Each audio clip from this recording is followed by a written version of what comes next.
What's up, Geeks 4x4? Thanks for coming to the channel today.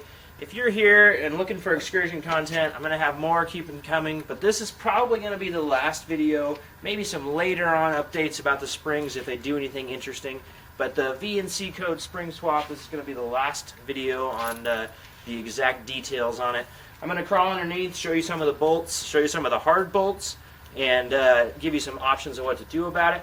I'm going to give you final measurements and final height measurements. So center hubcap to the fender, and then I'll go from my my roof rack so that all the rest of you excursion guys can go from your roof rack. I have the Yakima landing pads, so they're a little bit taller, but I'm going to go from my roof rack for you guys. And we'll see what we get. So let me grab my phone on the gimbal, and I'm going to crawl underneath. Alrighty, well, I'm going to start here at the back. So this is the back. You got two bolts to take off back here. I ended up taking them both out and taking the whole shackle out. It was easier. It's really hard to get that top bolt the way it is. Easier to take this bottom bolt out and take the whole shackle out. Junior from ATS will send you new shackles if you want them. I don't live in a rusty spot, and I knew my shackles would be okay, but they actually have a bushing in them. So I would almost suggest to replace them if you're getting up there in mileage. I should have probably done it, but I didn't do it. So this is your shackle in the rear and then the spring in the rear. And moving forward, try and keep this camera in a good spot for you guys. You've got the U-bolts. Those come with the springs. So you're going to be pulling those off, and that's what attaches. Like I said, you can see the factory block is still in there. You don't want to stack blocks because it's not safe. And I kept the factory block to keep the height. So new U-bolts on there, and that is the back side. So we're going to start moving our way forward. So I'm going to roll on around. All right, so now we are in to the front of the rear. You can see that I have a sway bar. This is an ADCO aftermarket rear sway bar. I am not super impressed that I don't really feel a big difference, and I had to modify those mounts. So if you're looking for an ADCO rear sway bar, I'm not really sure that I would suggest it. A lot of guys say the Hellwig is the best one. These are stock Excursion links. I need to get some adjustable links because this needs to be flat, and it will probably help me out a little bit. So anyway, off of that tangent, back onto the springs for you guys. So this is the front bolt. So you're going to there's a nut in here, and there's the bolt head over here, and that's the front. So that's all that holds your leaf spring to the truck is this front bolt and that shackle bolt. And then you've got the U-bolts that hold it to the axle. There's the rear. For the front, you can see my extended shackles. These are my leveling shackles.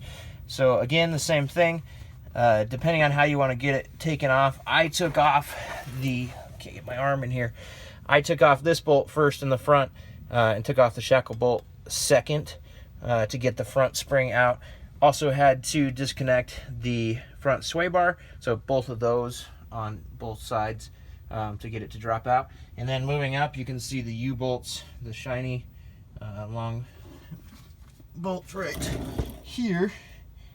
This is the U-bolt again for the front. They go a different way. They go this way, and they have a retainer that has your shock mount on it. So that's the rear of the front. The hard bolts, I'm sitting back here. So from the factory, this bolt, this is the upper on the right side. You can see it's jammed into my heat shield. Is actually put in to where this is the nut. I would say the head of the bolt. So the bolt is in the opposite way. I can't get my hand up there to show you. So you're trying to pull the bolt out into the exhaust. And if you have a big exhaust, that's not going to happen without pulling the exhaust out. So be prepared to sawzall this bolt. Again, if you're going to buy the springs, make sure you get hardware. So like you can see on mine, this is all brand new hardware. And make sure you get hardware. Like I said, just cut the head off of this guy, put the nut back on it, and push and pull it out the other way. You'll see over here, to get it in from this way, if you actually just barely nick off the end of these, easy find for the body mounts, you can get the bolt head in much easier on these sides too. So I just got a grinder out and grinded the top of that off. Pretty simple. Okay, around to the front.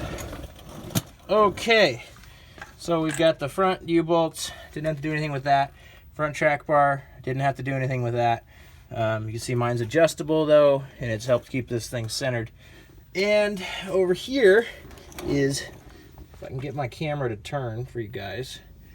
Alrighty, here you go. So, you can barely see up in there, but right up in there, you can see a bolt head. And from the factory again, they built these chassis before they put all this stuff in. So, that bolt comes in from this way. So you can't get it out. It hits the radiator, core support. And so you can't get it out without cutting the head off. I showed it in the end of the first video while I was cleaning up. I stopped and showed you guys what I did to cut those bolts, and you're gonna have to do that. The other side of this one is just right around the corner here, so hopefully you can see that. I'll show you on the other side too. It's actually a little bit more open. Yeah. So over here, just a hair more open. Adjust this thing.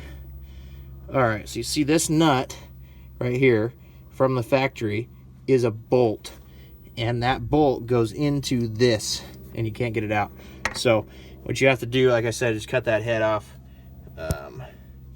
and see if I can again try and show you. You can see, hopefully, I can't even see up in there behind the tire. That's my new bolt going across through there. So that torque, I think that thing's 205 foot-pounds or something of torque. So be prepared with a big torque wrench. So let's do some measuring.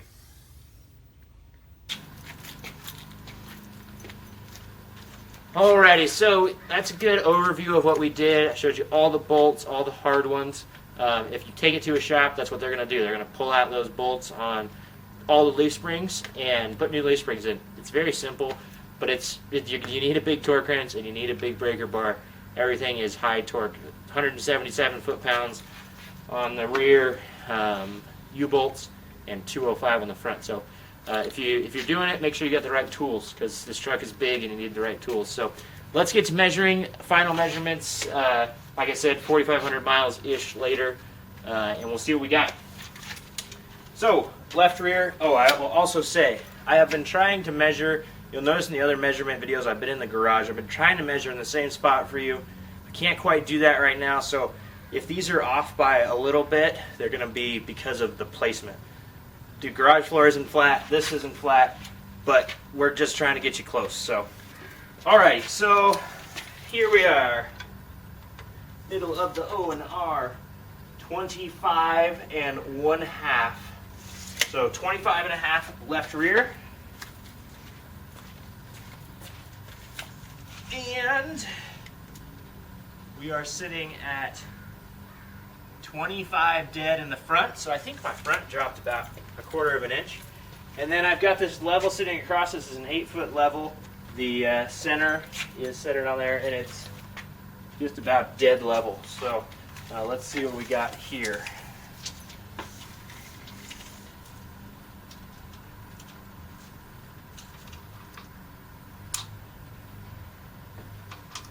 Pick it up and get it just perfectly level for you guys, except that I'm across the center hoop. So yeah, the center hoop of the truck, dead level.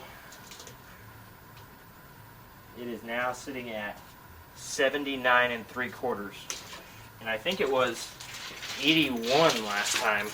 So it's dropped a little bit, but again, placement. So I don't know how much lower this exact spot is on my driveway and such like that. You put it next to a stock one, you can definitely tell there's a little bit of difference, but not much. For those guys trying to keep a stock look and stock height, should be able to fit in a normal garage still, as long as your garage is 80 inches tall. Well, alrighty, there you have it. There's the official end measurements about 4,500 miles later. I'm really still happy with it. I think it dropped just a little bit, and that's perfect, because don't need it to be quite as high as it was when I first did it. I do really like it. It drives good. It tows good. Goes down the road a little better. I still have an old steering box, so I'm still correcting. If you have an old steering box and you're hoping this is going to fix it, unfortunately not. I think you need a steering box soon, like I do. If you are considering tackling this at home, make sure to watch these videos. I tried to be very thorough. I know I didn't do an extreme breakdown of exactly what I did, but hopefully showing you all those bolts and everything will give you a good idea.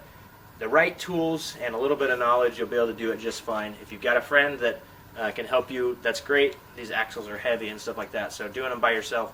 If you're going to do it by yourself, have a ratchet strap around. I definitely used a ratchet strap to pull and make it even. I am very happy with it, and I hope that you guys have enjoyed these. Any questions, feel free to reach out, Instagram, email, it's down below. Don't forget that there's also a link to merchandise if you want to support Geeks 4x4. And the other thing, if there's ever a link in my videos and you are looking at that product, if you buy that product through my link, I get a little bit of commission, and that supports what I'm doing here. So I appreciate you watching the video today, and I hope to see you again. Don't forget to subscribe. We'll see you next time.